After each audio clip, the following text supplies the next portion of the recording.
bem. Confiança é o que a torcida precisa adquirir com relação ao Roger, né?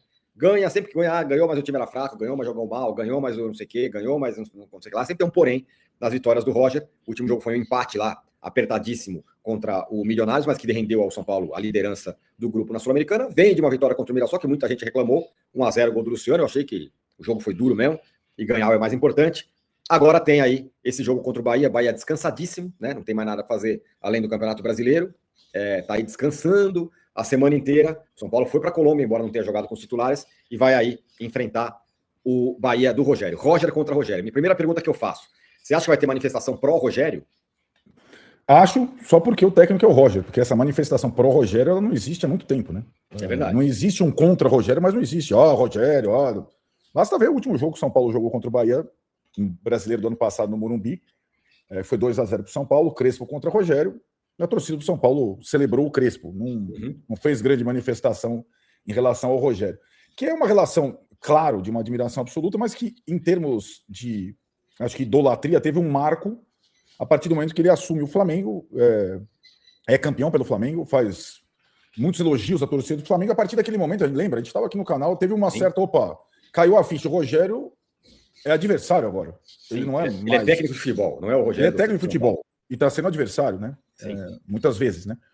Então, ele só ganhou, aliás, uma vez o São Paulo, também no ano passado, em Salvador, quando o técnico ainda era o Zubeldia, já na fase final do Zubeldia. Mas eu imagino que a torcida do São Paulo, boa parte, está muito contra o treinador, contra tudo. Por conta disso, grite mais o nome do Rogério do que o do Roger, pelo menos antes do jogo. Isso é mais um desafio para o Roger, né?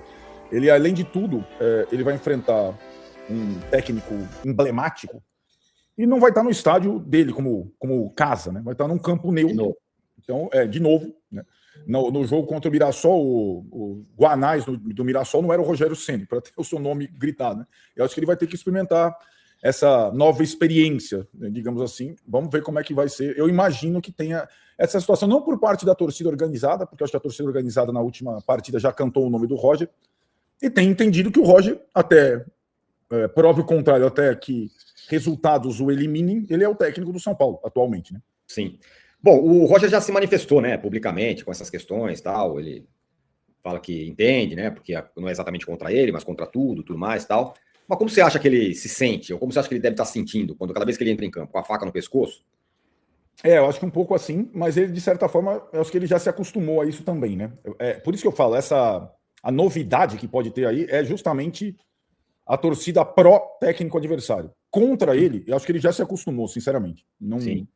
Não vejo, não é que ele goste, né? Mas eu acho que ele já se acostumou. Esse componente do Rogério, ele pode pesar bastante. Lembro muito quando o São Paulo foi enfrentar o Rogério pela primeira vez, né? Como técnico de outro time. Era a segunda partida do Fernando Diniz no comando do São Paulo. O jogo foi no Pacaembu, São Paulo e Fortaleza. E a torcida do São Paulo fez grandes homenagens ao Rogério, mas era assim, a primeira vez que o Rogério vai enfrentar o São Paulo. O Fernando Diniz, claro que entendeu numa boa. O São Paulo ganhou aquele jogo e o Fernando Diniz não foi hostilizado.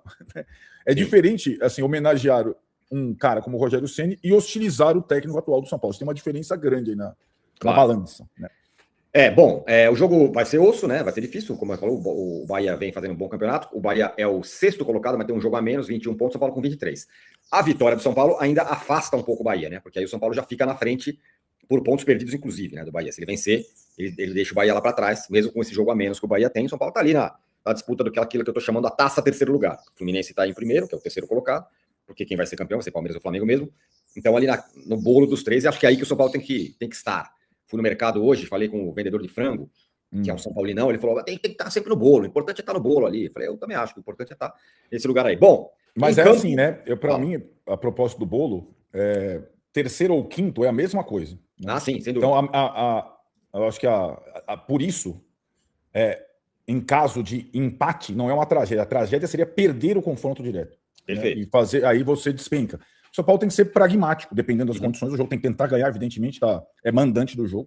Mas tem que ter isso na mente. O empate contra o Bahia não é um desastre, né? E acho que pode ter pode ter um monte de protesto, mas esse ponto não seria desprezível, levando em consideração que o Bahia não ganharia os três, né? Então tem esse componente.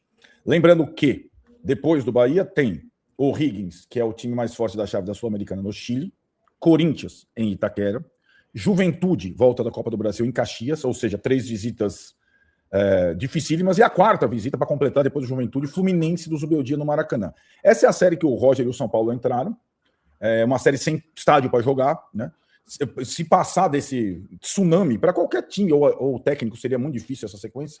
O São Paulo tem, em tese, volta ao Morumbi contra o Milionários na volta na Sul-Americana lá para o final do mês, né? É incrível isso, né? Mas 4 jogos fora de casa.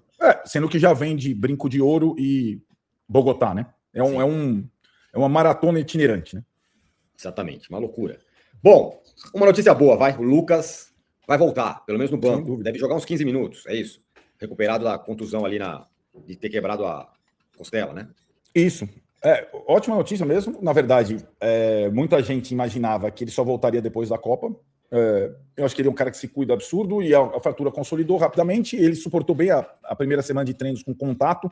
Esse é o principal problema para quem fratura a costela, né? O contato, a queda, etc e tal. E ele está à disposição, vai começar no banco, mas ele estar no banco já é uma outra coisa. A grande chaga do São Paulo há algum tempo é quando ele precisa, Roger ou qualquer outro técnico, utilizar o banco de reservas, né? Ter o Lucas no banco é uma ótima notícia, sem dúvida alguma, mesmo que seja para alguns minutos. Agora, quando ele estiver bom mesmo, ele deve jogar pelo lado esquerdo no lugar do Ferreirinha, em tese. Eu acho que essa é a ideia, se todos estiverem disponíveis, né? Eu sempre acho essas projeções do time ideal um tanto quanto traiçoeiras, né? Então, se o Arthur, o Luciano, o Caleri, os 3 estiverem bem e todo mundo estiver disponível, a vaga que sobra é aquela vaga do Ferreirinha, que está sendo ocupada pelo Cauli hoje, que foi ocupada pelo Luca, tal. Claro, né? Seria a posição, para mim é uma boa posição, né? É o destro jogando pela esquerda, assim como o Arthur é o canhoto jogando pela direita. Aí nesse esquema com aspas, pontas, você teria 2 jogadores mais que pontas, né? O Lucas e o Arthur, né? Então poderia ser uma boa alternativa, mas aí tá, até ele ter condição de começar um jogo, precisa ver se os outros 3 resistem à maratona, né? Agora, uma outra possibilidade, o Lucas, a gente pode gostar dele mais à esquerda, que é onde eu gosto mais mesmo, ou pela direita, mas ele poderia jogar em qualquer uma dessas 3 posições. Então, sei lá, o Luciano não tá podendo jogar, tá machucado, o Lucas poderia jogar no meio, não é o ideal, mas poderia. Ou então, o Arthur tá cansado, pode jogar pela direita, ele poderia, seria mais ou menos um Coringa que poderia jogar em várias. Sem dúvida. Eu não gosto dele na posição que ele gosta mais. Eu também não. Que é no meio, ele sempre divide o time em 2 partes, né? E ali ele, pelo jeito dele jogar, ele proporciona muitas jogadas ofensivas, mas também contra-ataques, né? Eu gosto mais dele do lado pro centro. Pode ser da direita pro centro ou da esquerda pro centro. Prefiro. Bom, o Bahia... lembrando, né, Tirão, desculpa, que ele se machucou numa jogada assim. Na primeira derrota do Roger, numa jogada meio assim, pelo centro, lá no gramado sintético da Arena MRV. Foi a primeira derrota. Aquela derrota, ele estava no banco só para jogar alguns minutos. Vai ou não para o sintético? Foi, caiu, se machucou depois de uma entrada do Coelho, né? Se não me engano, chocou-se ali. Então ali ele praticamente não viveu essa instabilidade, né, do Roger nesse período, porque ele se machuca justamente naquele jogo contra o Galo, né? Exatamente. Bom, o Bahia vem descansado, mas vem uma cacetada, né? Perdeu na Copa do Brasil do Remo em casa, 3-1, uma derrota horrível na Copa do Brasil. Já não tá na Libertadores, já não tá na Sul-Americana, tá no Brasileiro. No Brasileiro perdeu do Flamengo, né? O último jogo, 2-0. Foi um jogo até que ele jogou bem. Mas vem descansadíssimo, né? O time do Rogério. Vem. Na verdade, né? Essa folga do Bahia na tabela, ela ainda não teve tantos resultados práticos, né? Ele está numa boa posição no Campeonato Brasileiro, mas foi decepcionante na Copa do Brasil contra o Remo. Mas desde o último jogo, ele não perdeu ninguém, pelo contrário, ele só ganhou, né? O David Duarte, zagueiro que estava suspenso, volta, e o Rogério Ceni, que estava suspenso, volta, né? Ele estava sendo substituído pelo Charles Ambert, e o auxiliar dele, francês, que trabalhou com ele no São Paulo, e nesse jogo volta o Rogério, está todo mundo disponível, todo o time à disposição. Tem uma questão, né? Tem vários ex-São Paulinos ali, né? O Michel Araújo, o Rodrigo Neto Story e tudo mais, o William José. Nem todos são titulares, os principais são aqueles 2 de sempre, ótimos jogadores, né? O Jean Lucas e o Everton Ribeiro, além do Juba, que é muito bom jogador. O time do Bahia tecnicamente é bom, né? Uhum. Vamos ver, às vezes decepciona no jogo competitivo. Vamos ver como é que vai ser. Espero que continue decepcionando no jogo competitivo. Apita. Uma outra coisa.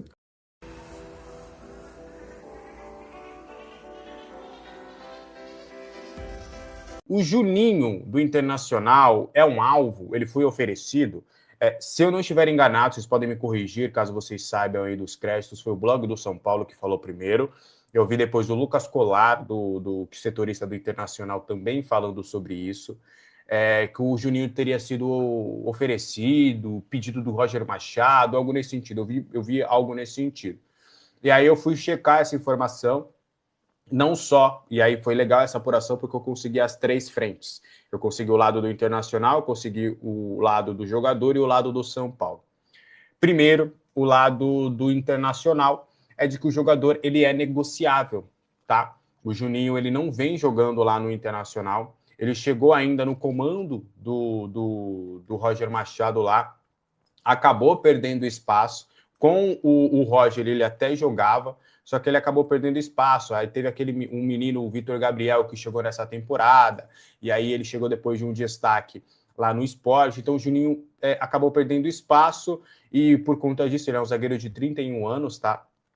E ele tem contrato até dezembro do ano que vem com o Internacional. Então, como ele não vem jogando, até vou pegar aqui os números dele para trazer, ele acabou perdendo espaço.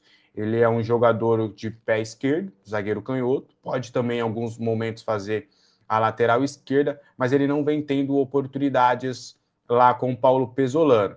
Por exemplo, no Campeonato Brasileiro ele só jogou um jogo, por exemplo, de 13 possíveis. Então mostra que ele realmente perdeu muito espaço. E aí, ele é aquele zagueiro que passou por Palmeiras, Atlético Mineiro, Bahia, ele estava no Midland, lá da Noruega, e acabou chegando no Internacional. E aí, do que eu soube do Internacional, o Internacional toparia negociar o atleta por empréstimo para baixar a folha salarial e tudo mais. Não me passaram os valores do salário do Juninho, tá? Eu ainda também quis apurar, porque aí precisa depender, se ele ganhasse muito, a gente já poderia descartar, né? E aí, soube do lado do São Paulo.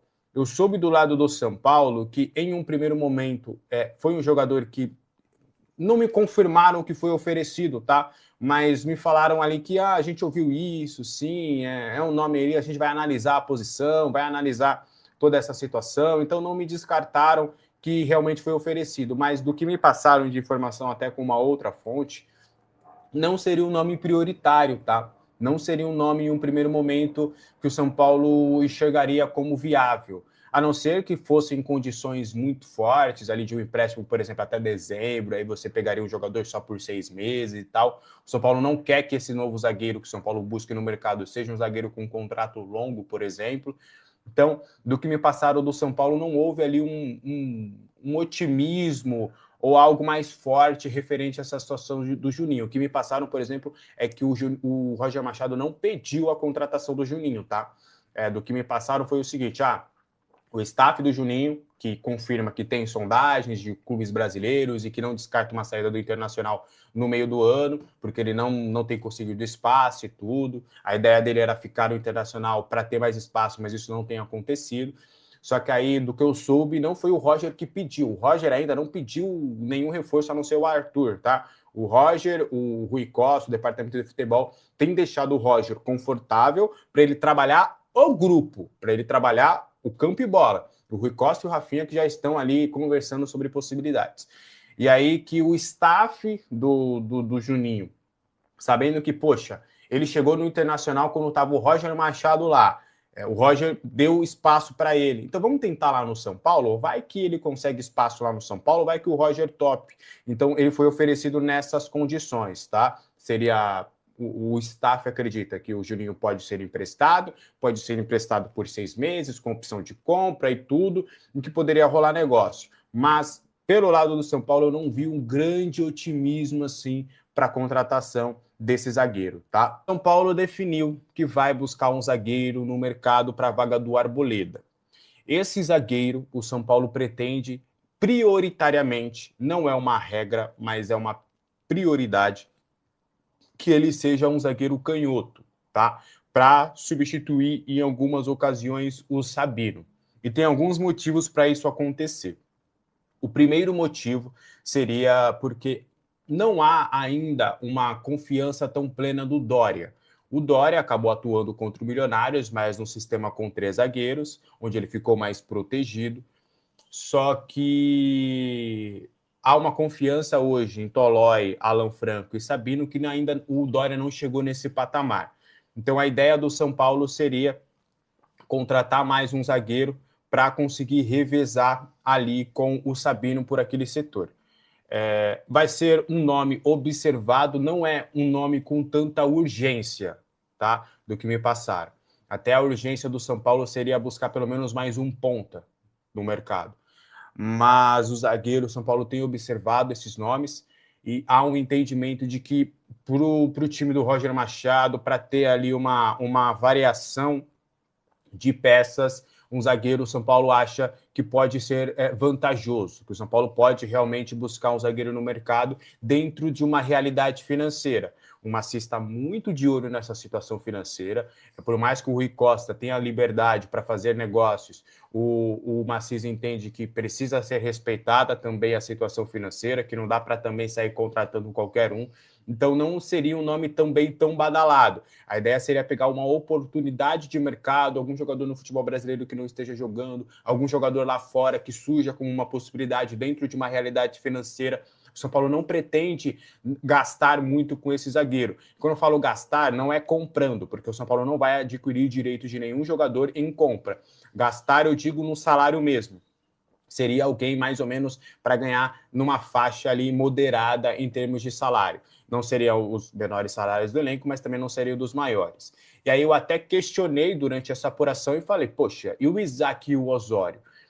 Os dois são bem avaliados internamente, mas há uma impressão por parte deles de que eles ainda precisam passar por alguns processos antes de serem realmente utilizados. Até questionei, eu falei, eu discordo da situação de vocês, acho que o Isaac e o Osório, eles estão realmente só buscando uma oportunidade para corresponder, principalmente o Isaac. Eu acho que o Isaac está pronto, mas não atende a característica de ser canhoto. Mas eles entendem que com a saída do Arboleda, que deve rescindir o contrato, eles pretendem realmente fazer essa aquisição no mercado. Então não é uma prioridade, mas é uma situação que o São Paulo vai ficar de olho, vai entender se de fato consegue alguma oportunidade para complementar o elenco. Tá bom? E aí eu quero saber de vocês aí, o que vocês acham dessa situação. Para mim, de verdade, para mim, eu não contrataria um zagueiro. Eu mandaria embora zagueiros, inclusive, mas não. Eu só contrataria um zagueiro se fosse para mandar embora Toló e Dória, tá? Na minha opinião, só contrataria zagueiro assim. O Toló tá jogando bem, tá? O Toló tá jogando bem, só que para mim é a questão do custo-benefício. Para ele ganhar o salário que ele ganha na situação financeira que o São Paulo tá, ele tem que resolver jogos, e ele não resolve jogos. Né? O Toló tem jogado bem, eu concordo que nos últimos jogos ele realmente mostrou serviço, mas o custo-benefício, para vocês terem noção, Toló e Dória juntos, a gente pode colocar um custo médio mínimo ali de 1 milhão e 300, vai. Então, com esse dinheiro, eu, Alex, né, eu preferia você rescindir com os dois, obviamente, se fosse vantajoso para o clube, né, que se não tivesse que pagar o salário todo, contrataria mais um zagueiro no mercado para dar uma segurança também, né? Esse zagueiro seria o Arboleda, mas ele aprontou, e o Arboleda ainda não, eu ainda estou apurando se ele chegou ao Brasil, tá? A expectativa, como eu trouxe ontem, era ele chegar da madrugada de ontem para hoje, ali por volta de 4, 5 horas da manhã. Eu ainda não consegui essa informação. E aí, eu, Alex, ficaria com Alan Franco e Sabino de titulares, iria ao mercado buscar mais um zagueiro, e aí ficaria com o Osório e o Isaac. Eu acho que os dois poderiam ter mais rodagem. Você fica com 5 zagueiros ali, o Igão poderia ser um sexto para algumas oportunidades acabar completando, mas eu faria dessa forma, tá? Para mim, não faz sentido você buscar um zagueiro no mercado, e mostra como a contratação do Dória, então, foi completamente estapafúrdia, foi totalmente errada. Se o Dória não tem a possibilidade de ser o titular, é porque você contratou errado. Então, você está tentando consertar, e é o modo operante que o São Paulo acabou entrando nessa dívida há um bom tempo. Contratou um cara, em 5 meses você já detectou que você precisa de mais um, e aí o Dória não é capaz disso. Então, aí entra a questão do Pedro Henry. Então, por que emprestou o Ferrarese, então? Também tem essa. Será que você vai buscar mais um zagueiro, sendo que você tinha um Ferrarese e você mandou embora? Então mostra como o São Paulo realmente não tem planejamento algum. É tudo na base do vamos consertando e consertando, e aí chega nessa situação. Vamos aguardar aí, tá? E antes de continuar com as informações, rapaziada, só um adendo aqui, porque é o seguinte, informações aqui que estão chegando pra gente é que o Roger Machado pediu para que o Júlio Batista coloque o Rian Francisco como um segundo atacante, para testar, para que ele comece a se adaptar a essa nova função, porque ele não vai brigar pela titularidade com o Caleri, nem com o André Silva, ou seja, André Silva está à frente do Rian Francisco. E aí, o que acontece? Outras informações apontam que os caras querem colocar o Rian Francisco como ponta, Isso é uma insanidade, tá, gente? É uma insanidade. O Rian Francisco vai ser muito afetado na questão de jogo dele. O Rian Francisco vai ser muito prejudicado. O Roger Machado já destruiu o futebol do Danielzinho. E agora, o próximo passo do Roger Machado é destruir o futebol do Rian Francisco. Bom, a situação de Arboleda segue travada no São Paulo. O jogador não cumpriu nenhum prazo estipulado pelo clube, já é a terceira vez que ele não cumpre prazos estipulados. São Paulo mantém cautela para avançar na demissão por justa causa, tá? Pessoas próximas ao zagueiro afirmam que ele já afirmou que vai voltar ao Brasil para resolver a sua questão contratual com o São Paulo.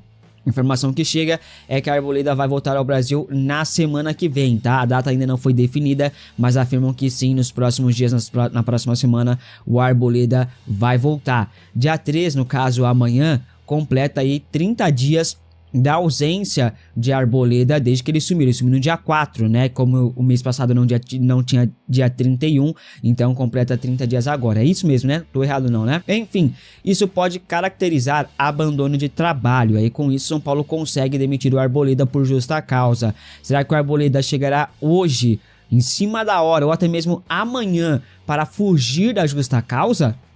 Já estão levantando essa possibilidade aí, viu? Vamos aguardar, cara. A Arboleda tem contrato com o São Paulo até o final do ano que vem. Seu sumiço irritou a diretoria São Paulina, que não deve facilitar pra ele, tá? Até mesmo o empresário do Arboleda tá um pouco irritado com ele, tá, rapaziada? Porque tá tendo dificuldades pra, né, ligar pra ele. O Arboleda meio que atende num dia e no outro não atende. Então é uma situação que tá irritando até mesmo o empresário do Arboleda, o Paulo Chamorro, sei lá. Enfim, vamos aguardar, mas a situação do Arboleda deve ser definida na próxima semana, tá? Se ele não voltar, se ele voltar ou não voltar vai ser definido, porque se ele não voltar é demissão por justa causa, e se ele voltar, aí vão ver como que vão negociar. Mas se ele voltar, São Paulo, não facilite.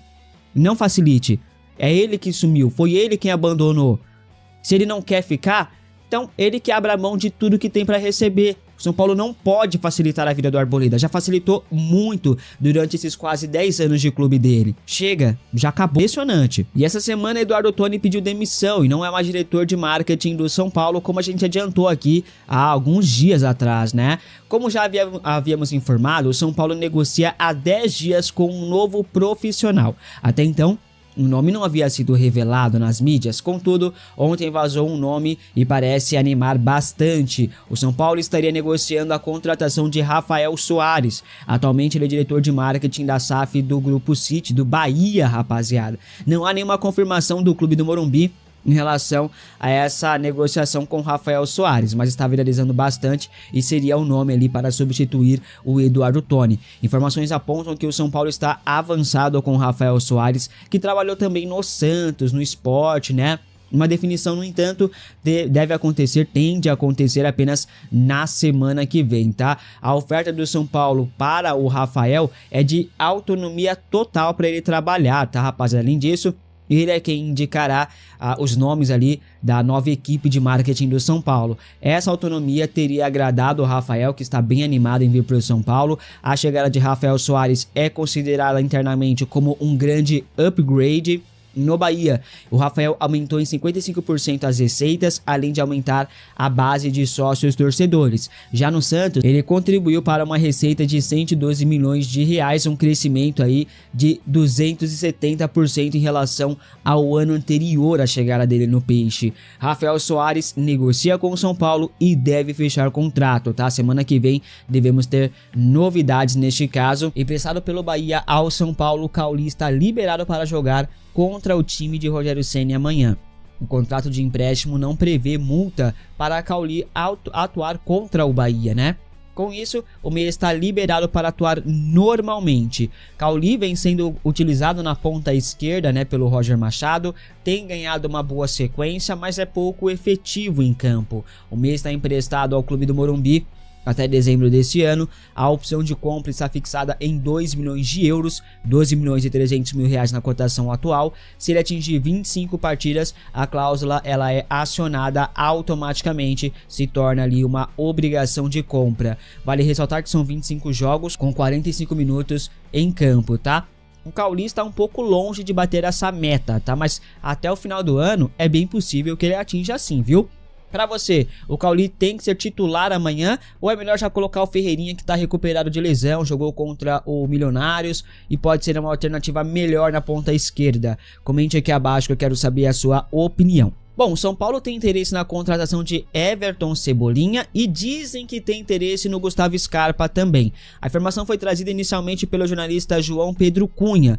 Inclusive, engraçado que muita gente deu essa informação, né, sem dar os créditos ao João Pedro, pô, é sacanagem, né? Mas enfim, o São Paulo sempre teve interesse na contratação de Gustavo Scarpa, ponto.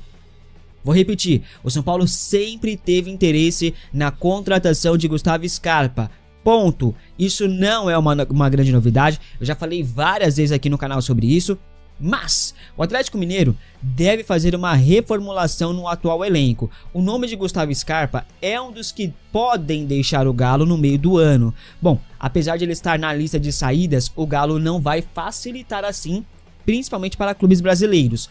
O clube mineiro vai querer uma compensação financeira para negociar o Scarpa. O São Paulo, quando consultou o Gustavo Scarpa, acho que foi no começo do ano, recebeu de informação que o Atlético queria 4 milhões de euros para liberar o jogador. E preste atenção no que eu vou falar agora. Gustavo Scarpa sempre será alvo do São Paulo no mercado da bola. Repito, Gustavo Scarpa será sempre alvo do São Paulo no mercado da bola. Se houver uma oportunidade, qualquer oportunidade de negócio que caiba nos cofres do tricolor, o São Paulo vai tentar.